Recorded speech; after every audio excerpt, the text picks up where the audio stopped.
రాజేష్ అనే పేరు గురించి విశ్లేషణ ఈ వీడియో స్కిప్ చేయకండి, డైరెక్ట్గా ఒక్కసారి చూడండి. రాజేష్ అనే పేరు కాదండి, ఎవరు ఏ పేరు పెట్టుకున్నా కూడా దాని యొక్క వాల్యూస్ అనేది కూడా ఇదే విధంగా వేసుకున్నట్టయితే మీకు తెలిసిపోతుంది. రాజేష్ అనే పేరు ఇక్కడ వాల్యూస్ చేసిన వాల్యూస్ ఈ 9 గదుల బాక్స్లో కొట్టండి. ఈ వాల్యూస్ దీంట్లో వేయండి. ఫిల్ అయినటువంటి నంబర్లన్నీ కూడా పాజిటివ్గా చూసుకోండి, ఫిల్ కాని నంబర్లన్నీ కూడా బాక్సులు కూడా నెగిటివ్గా చూసుకోండి. 1 ఫిల్ అయింది, వివాహం జరుగుతుంది రాజేష్కి. 2 ఫిల్ అయింది, సంతానం ఉంటుంది. 3 ఫిల్ అయింది, రిలేషన్షిప్ చాలా బాగా మెయింటైన్ చేస్తాడు. 4 ఫిల్ కాలేదు అంటే రుణ బాధలు కలిగి ఉంటాడు. 5 ఫిల్ అయింది అంటే సొంత గృహ నిర్మాణం ఉంటుంది. 6 ఫిల్ కాలేదు అంటే చదువు అనేది మధ్యస్థంగా ఉంటుంది. కొంచెం బాగా చదువుకుంటారు కానీ ఆ చదివిన చదువుకు ఉద్యోగం అనేది కూడా రాదు. అది చిన్నపాటి ఉద్యోగాలు చేసే అవకాశాలు ఎక్కువగా ఉంటాయి. 7 వ్యాపారంలో నష్టాలు జరిగే అవకాశాలు ఎక్కువ. ఏ వ్యాపారం పెట్టినా కూడా నష్టాలలో కూరుకుపోవడమే ఇతనికి రాజేష్కి ఉంటుంది.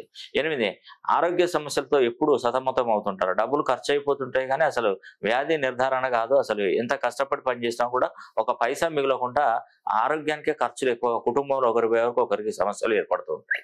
9 వచ్చేసి ఆర్థిక స్తోమత అన్నది కూడా అంతంత మాత్రంగా ఉంటుంది. ఒకవేళ కష్టపడి పనిచేసిన డబ్బు అన్నది కూడా నిలబడకుండా డిస్టర్బ్ అవుతూ ఉంటారు. ఒకవేళ వీరు విదేశాలకు వెళ్ళాలనుకుంటే ఆ విదేశీ ప్రయాణాలు ఆటంకాలు ఎదురయ్యే అవకాశాలు కూడా ఎక్కువగా చూపెడతావు. కొందరు విదేశాలలో ఉన్నటువంటి వారైనా కూడా వాళ్ళకి అదృష్ట యోగం అంటే వాళ్ళ పేరు మినిమం వాళ్ళ ఇంటి పేరుతో సహా కూడితే కనుక మనకు పేరు సంఖ్యాబలం వాళ్ళ డేట్ ఆఫ్ బర్త్ ని డెస్టినీ నెంబర్ రాశి నక్షత్ర లగ్నానికి మినిమం కొన్ని డిగ్రీస్లలో ఉంటే కానీ మంచి జరుగుతుంది. కాకపోతే ఏంటంటే వాళ్ళ డేట్ ఆఫ్ బర్త్ స్టాండర్డ్ గా ఉందనుకోండి, ఈ పేరుతో సంబంధం లేకుండా వాళ్ళు మంచి పొజిషన్కి వెళ్ళే అవకాశాలు ఉంటాయి. ఇది కేవలం పేరును బట్టి మాత్రమేనండి. మీ పేరులో ఉన్నటువంటి సంఖ్యాబలాన్ని అదేవిధంగా రాశి నక్షత్ర లగ్నానికి అనుకూలంగా పేరును మంచి సంఖ్యాబలంలో మనం మార్చినట్టయితే మంచి ఫలితాలు వస్తాయి.